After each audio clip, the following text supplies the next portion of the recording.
All right. So we want to look at some financial maths. So let's have a look at the first thing when it comes to financial maths. Let's see. So we got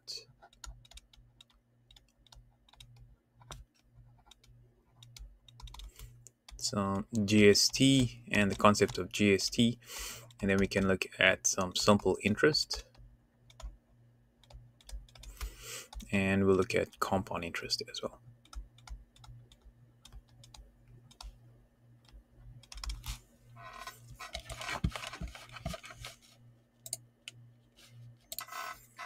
Now, GST in New Zealand is 15%.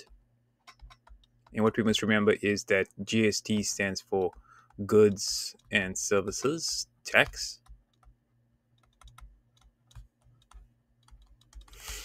And whenever you buy a product or good or service, they would add 15% onto that product, and that would be the tax that you would have to pay. All right, so GST is value added tax, which is levied basically on goods and services, and it's something that's normally locally produced. And these taxes are given by the governments because they extract money from companies, and they use that in all kinds of they take tax and they use it for the country, right? It could be infrastructure or anything else. So the one thing we know about GST is that you can, when it comes to maths, you have two types of GST. You have GST excluded. So you have GST which is excluded, which is less than GST inclusive. All right, so basically excluding, what I'm saying is that it's before GST is charged. So like original price, kind of? So like the original price, yes. So if you go into a shop and you buy a certain product, let's see if I can grab a quick example of this. All right, so let's say you have some kind of raw material that you're purchasing, like let's say some kind of wood that you want to buy from a manufacturer. So I would say wood is bought from a manufacturer.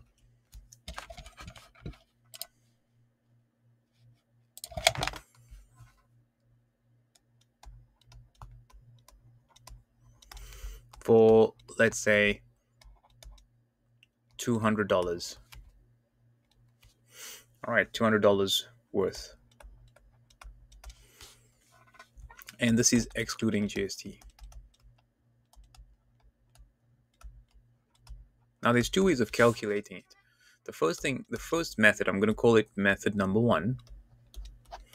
We have $200 and we have this 15% which we need to apply on it. Now that 15%, we can work out from here by multiplying 200 by 0.15. And once I calculate that, that'll be the actual tax amount. And that comes to $30.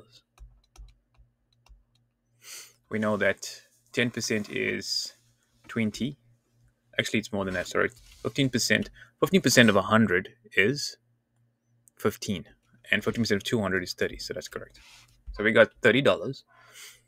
And the including part, all we have to do is take the original amount of 200 and add it onto the tax amount. So we're going to take $200 and we're going to add $30 to it.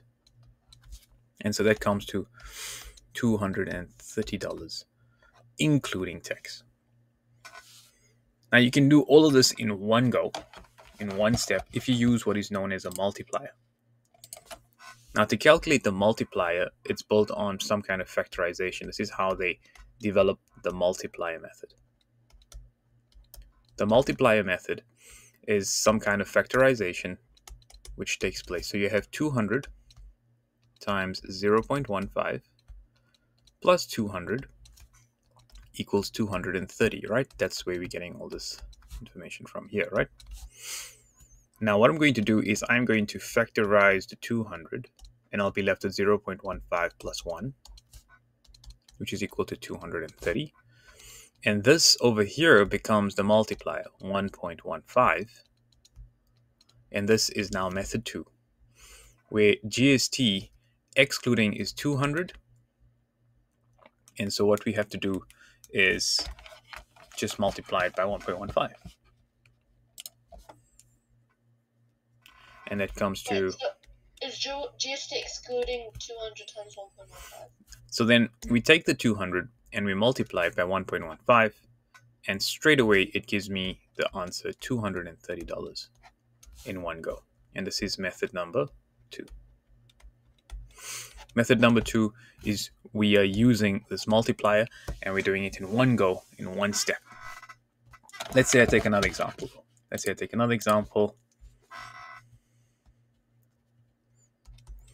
Jack purchases a cell phone for $592.73, excluding GST. Calculate the price he pays. Calculate the price he pays, including GST.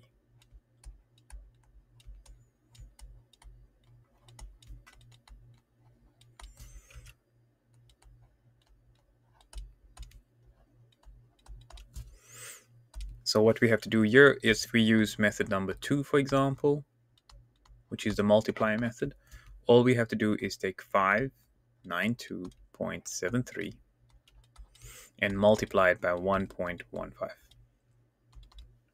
And then put that on a calculator. Let's get a calculator out and type it in the calculator. And so that comes to 681.64. 681.64.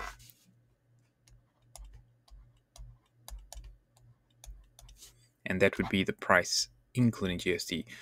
Now, remember, this can be broken up into 3 different parts. You got the part before tax, you got the tax, and you actually got the part including tax.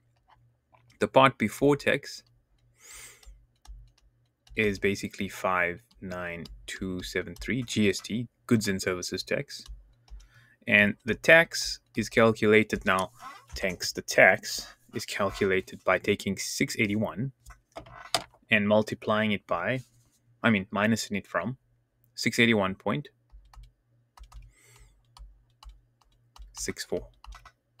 So we take 681.64, we minus 592.73.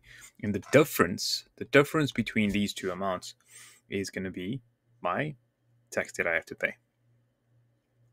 So let's grab the calculator again. And if we subtract the two, we'll come to, 681.64 minus 592.73 comes to 88.91.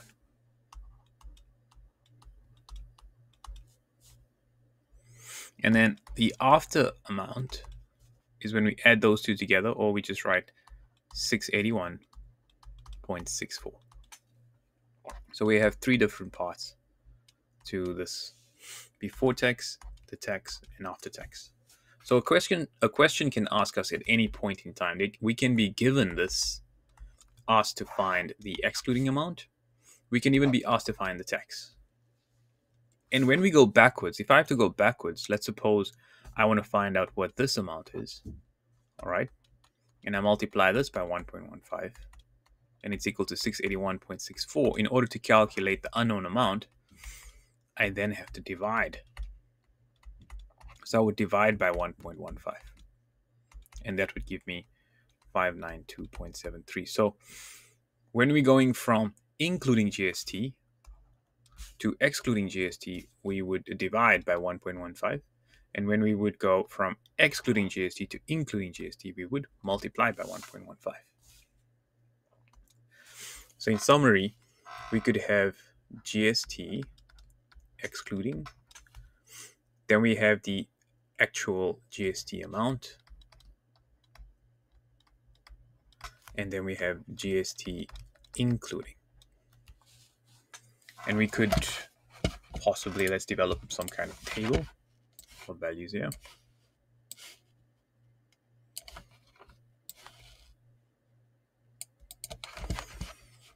And let's say I'm given random amounts here, and I've got to find the other.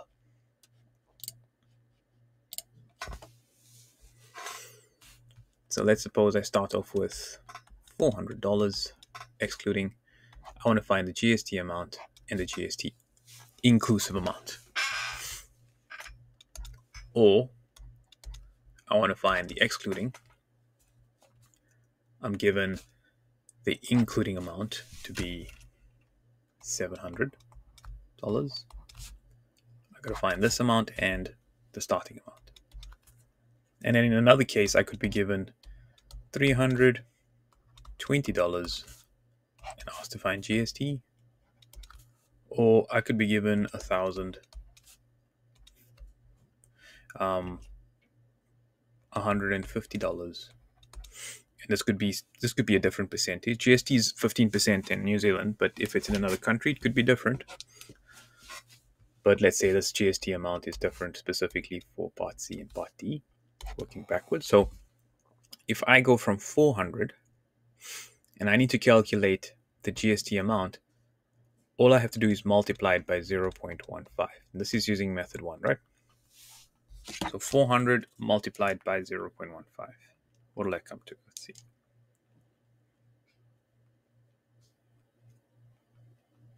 $60. So that comes to $60. And then I add the 400 to the $60 to get me my GST including, which is going to be $460. Then $700. What I can do going backwards, I can divide it by 1.15, right?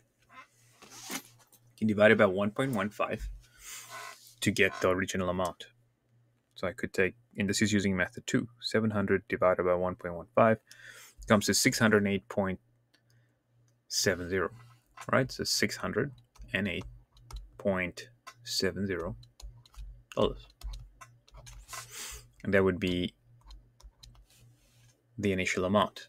And if I subtract the two, if I take 700 and I subtract 608.70, it'll come to $91.30. And that would be the GST amount. For the next one, all I have to do is just plus this. And the next one, I just have to subtract it.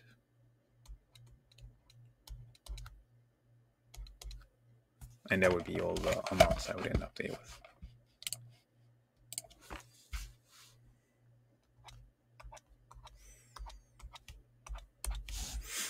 All right, so there's two methods. There's three parts to it always: excluding, GST amount, and then including. Let's have a look at another example. So here's an example. A bookstore sells a math textbook for $80 before GST. The GST rate is 15%. Calculate the amount of GST the student pays for the textbook and the final price of the textbook, including GST. All right.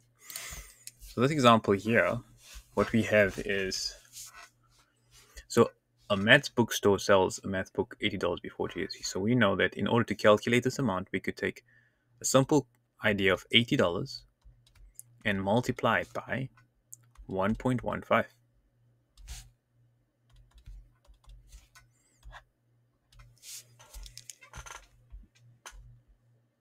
That's $92. And that comes to $92. So then 92 minus 80, and that would be the tax. That's it. And $92 minus $80 will be $12. And so that would be my tax, my actual tax amount that I pay. This is including tax, and this is including GST, and this is excluding GST. So excluding GST times 1.15 comes to including GST. Okay. Another simple way of writing it also is excluding GST. You would multiply it by 1.15 to get to including GST amounts. And if you go backwards, you just divide it by 1.15.